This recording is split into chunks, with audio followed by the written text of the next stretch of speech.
छात्र पुलिस से भी ज़्यादा उग्र है। ये मत समझे कि 10 पुलिस वाले हज़ारों छात्रों की आवाज़ को दबा देंगे, वो उनकी बस की बात नहीं है। ये छोटी मोटी चीज़ है, इनको तो देख लेंगे स्टूडेंट। नहीं हुए यूपी में तो इनका बुरा हाल होने जा रहा है। अभी यूपी का बुरा हाल हो रहा है, अभी उत्तराखंड में चल ही रहा है इनका, और पंजाब में तो हिला ही दिया गया है।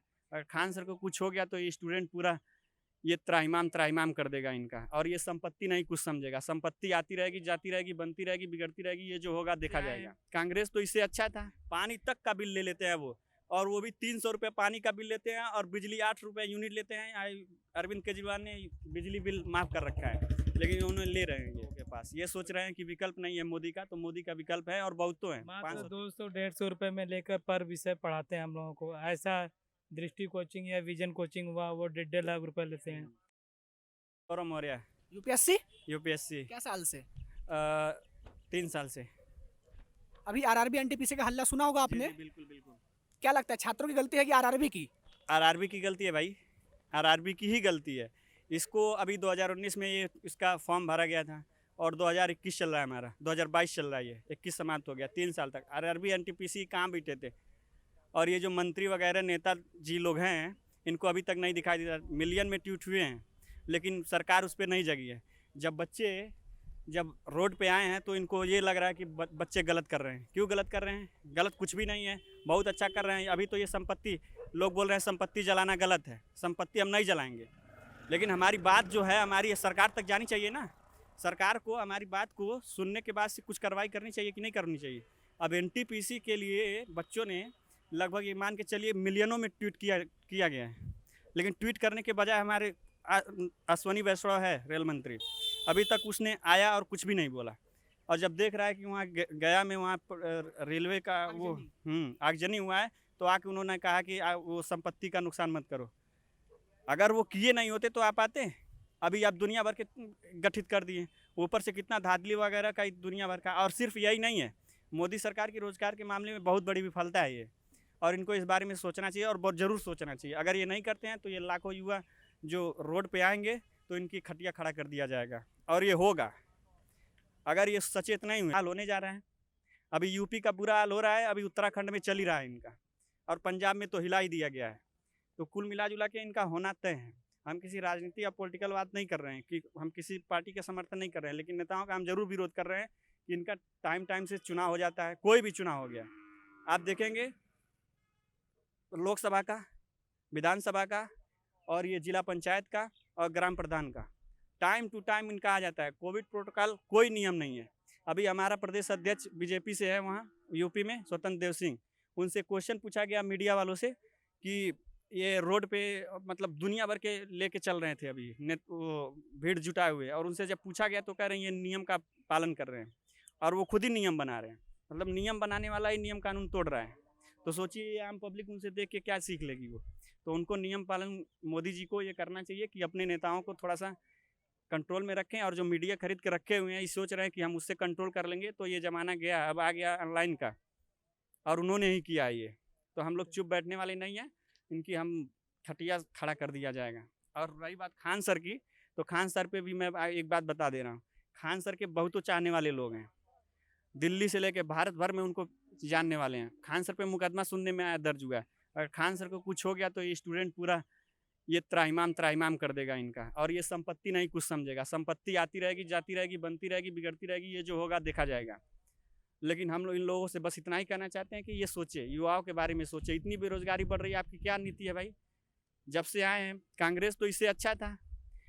महंगाई आप देख लीजिए चरम पे है। हम लोग स्टूडेंट हैं, 6-7-8 हज़ार हम लोगों की आती है, ठीक है। इसमें हम लोग कैसे जीते हैं? यहाँ नेहरू विहार वाले, यहाँ जितने मकान मालिक हैं, उसका तो भाव रहता है आसमान में, आसमान में रहता है। इनकी इतनी ये है कि कैसे बच्चों से बात करना चाहिए, बात करने का तरीका नहीं है। पानी तक का बिल ले लेते हैं वो, और वो भी 300 रुपये पानी का बिल लेते हैं, और बिजली 8 रुपये यूनिट लेते हैं।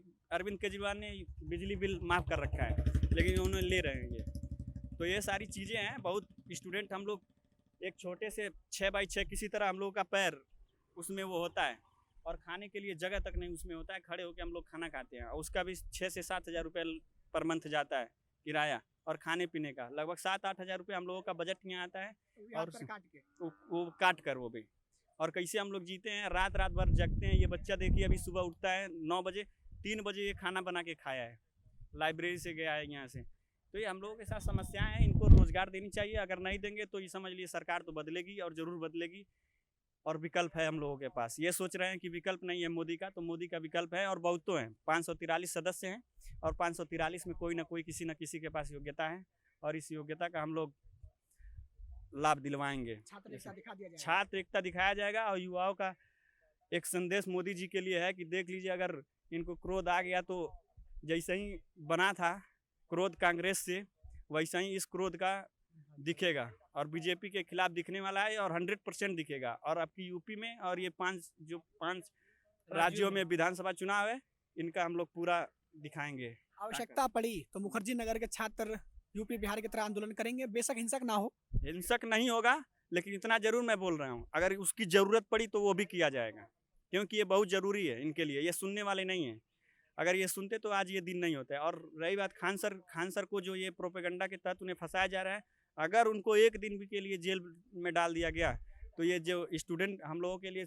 खान सर बहुत मायने रखते हैं, क्योंकि जितना वो पढ़ाते हैं हम लोगों के लिए और बहुत सरल शब्दों में, और युवाओं के वो जान है। वो अगर उनको कुछ हो गया तो मोदी जी आप समझ लीजिए आपसे बढ़िया हमारे खान सर हैं। खान सर को कोचिंग माफिया संबोधित किया जा रहा है, क्या लगता है कौन लोग हो सकते हैं वो? अरे माफिया तो ये नेता लोग हैं, गुरुजनों को माफिया कैसे बोल दे रहा है? कोचिंग हम लोगों को कुछ न कुछ बता रहा है, कुछ न कुछ सिखा रहा है और कम पैसे में। ये तो हम लोगों का पेट ही हड़प ले रहा है, हम लोगों का भूख सब कुछ हम लोगों का हड़प ले रहा है। तो नेता हुए कि वो हो गए वो खान सर, कोई ये माफिया वाफिया नहीं, माफिया ये लोग हैं। हम लोगों का 3 साल में, 4 साल में, 5 साल में ये पूरी वैकेंसी, अभी उत्तर प्रदेश की देख लीजिए, हमारा भाई 2016 का, मेरा भाई 2016 का वैकेंसी में रहा है वो, ठीक है। अभी तक पूरी वैकेंसी अभी इस समय हुई है 2021 में, तो सोच लीजिए कहाँ से कहाँ तक पहुँचा है। तो ये सारी चीज़ें ध्यान देने की ज़रूरत है इनको, धांधली ना हो, पारदर्शिता दिखनी चाहिए जो दिख नहीं रही है। जब आप शब्द सुनते हैं खान सर, दिमाग में पहला इमेज क्या बनता है आपका? खान सर के लिए बहुत रिस्पेक्ट है हमारे दिल में और रहेगा भी। बहुत अच्छे हैं वो और पढ़ाते हैं दिल से और बहुत अच्छा है, सारे बच्चों में है ये, उनके लिए कोई बुरा ख्याल नहीं आता है। आपका क्या नाम हुआ जी? राज नरेश सोनकर।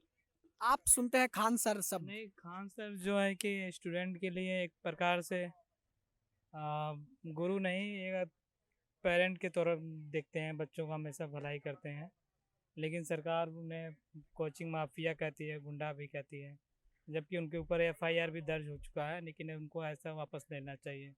और इस बात का बहुत दर्द है, ये सब माफिया शब्द जो है ये यूज नहीं करना चाहिए उनको। अगर ना वो गुरु हैं और हम लोगों के लिए बहुत ज़्यादा लगाव है उनसे। मात्र 200-150 रुपये में लेकर पर विषय पढ़ाते हैं हम लोगों को। ऐसा दृष्टि कोचिंग या विजन कोचिंग हुआ, वो 1.5 लाख रुपए लेते हैं, लेकिन वो बहुत कम और विषय। सिर्फ 200 में ऑनलाइन उनकी चलती है, सिर्फ 200 में पूरे विद PDF। हाँ विद PDF पढ़ाई करो। अब इतनी सुविधा देने के बावजूद भी, और अगर ऐसे टीचरों पे अगर लांछन लगाएंगे तो और कौन सा गुरु लाओगे भाई, और कहाँ से? ऐसे अगर टीचरों को तुम बदनाम करोगे, अगर वो बैठ गए तो कितने युवाओं का भविष्य अंधेरे में हो जाएगा अगर वो ना करे तो। सवाल थोड़ा सा अजीब होगा, लेकिन मतलब मैं खुद नहीं पूछना चाहता, लेकिन फेसबुक वगैरह पे जो वीडियोस डल रही है खान सर की, उसमें कुछ कमेंट ऐसे आ रहे हैं कि अरे मुस्लिम है, जिहादी होगा, जहर उगल रहा है, अपना काम कर रहा है।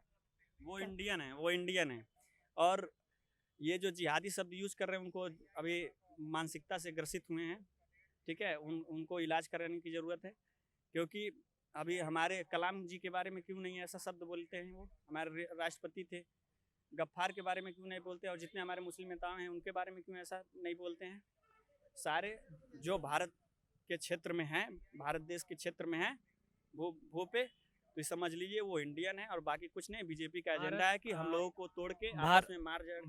भारत सभी लोगों का है। भारत एक धर्मनिरपेक्ष देश है, पथ निरपेक्ष है, सभी के लिए बराबर है। यहाँ हिंदू मुस्लिम कोई नहीं है, जो भी पढ़ेगा लिखेगा पढ़ेगा ही। और जो पुलिस का व्यवहार है छात्रों के साथ, जो वीडियो आपने देखी होगी फेसबुक पे, यूट्यूब पे, जो गेट पे लात मार मार के तोड़ा जा रहा है, मारा जा रहा है, उस पर क्या कहना चाहेंगे? उनसे बस मैं यही कहूँगा कि सर देखिए, आप लोग भी कभी ऐसा रहे होंगे, तो आप लोग भी UPSC एस्पिरेंट है, आप लोग भी कभी DMSP बतौर सर्व करेंगे देश को? बिल्कुल, ये बड़ा अनैतिक रवैया है। उनको इस बारे में अब अगर प्रशासन अगर इजाज़त भी देता है तो उनको सोच समझ के ये लाठियाँ भाजने से पहले एक बार सोचना चाहिए, क्योंकि आपका भाई भी हो सकता है उसमें, उसकी भीड़ में उनका बच्चा भी हो सकता है। वहाँ उनका बच्चा भी हो सकता है। तो ये जो लाठियाँ भाज रहे हैं, कभी ज़रूरत पड़ी तो हम लोग उनके ऊपर भी भारी पड़ सकते हैं। और छात्र पुलिस से भी ज़्यादा उग्र है। ये मत समझे कि 10 पुलिस वाले हज़ारों छात्रों की आवाज़ को दबा देंगे, वो उनकी बस की बात नहीं है। ये छोटी मोटी चीज़ है, इनको तो देख लेंगे स्टूडेंट।